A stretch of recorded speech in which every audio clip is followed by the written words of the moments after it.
Cbeebies Bedtime Story. Hello, I'm Peter.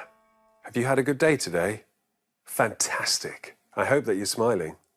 I'm smiling because I'm wearing my fruit hat. Am I allowed to wear the fruit hat whilst I tell the bedtime story? Oh. Love my fruit hat. Tonight's bedtime story is about one very, very happy person and her 3 neighbours who want to be happy too. It's called Happiness is a Watermelon on Your Head, and it's by Stella, Dreis and Daniel Hahn.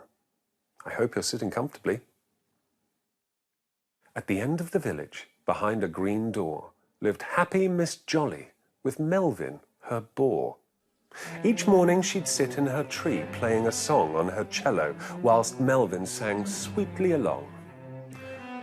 What makes her so happy? We really must learn, cried her neighbours Miss Whimper, Miss Grouch and Miss Stern. It's awful being miserable day after day. Let's find out her secret. There must be a way. The very next day, what a sight met their eye. It's happy Miss Jolly, just frolicking by. With a smile on her face and "Good morning," she said, with a skip in her step and a fruit on her head.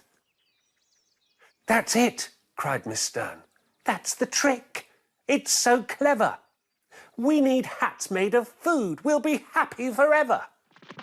So they ran to her kitchen and rummaged about for a nice bunch of radishes, cauliflower, trout. Then they strapped them all on, tied them fast, pinned them down and stepped out delighted to dazzle the town. Such beautiful hats. What a sight, what a show. Did those hats make them happy now? No. So, they tried clocks, they tried pots, they tried forks, they tried twigs, fantastical whatsits and thingamajigs. Their hats were ingenious, remarkable, mad. But how were the women? Still dreadfully sad. Nothing worked. Try the cello, said one. Climb the tree. Maybe that's why Miss Jolly's more happy than me.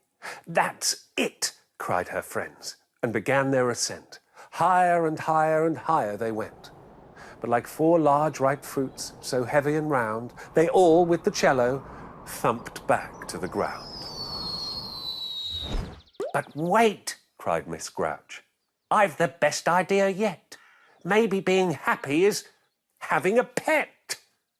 Miss Jolly has Melvin, you know. What a bore. We'll have birds, said Miss Whimper, and monkeys galore. Something green, said Miss Stern. Something long, something small. And they did. And what happened then? Nothing at all. So that's it.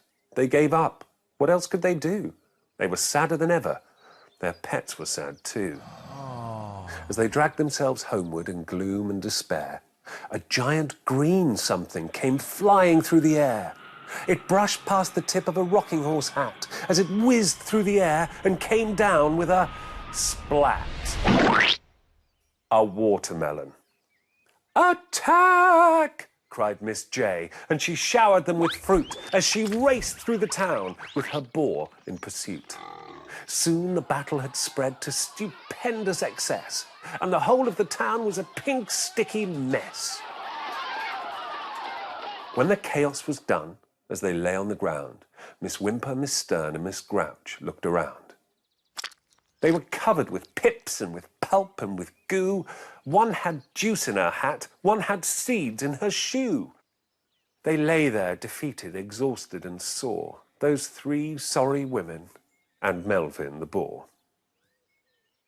Then one of the women, but wait, what's this? Could that be the trace of a smirk or a grin or a smile on her face? Yes! All sticky and slimy and pink, what a sight! They giggled and hooted and danced with delight. We did it! We did it! Their sadness had passed, and they laughed and were happy at last. And that story was called Happiness is a Watermelon on Your Head. Now it's time for you to give your favourite teddy a big cuddle now and get snuggled up in bed for a good sleep. Can I put my fruit hat on again? Oh, thank you.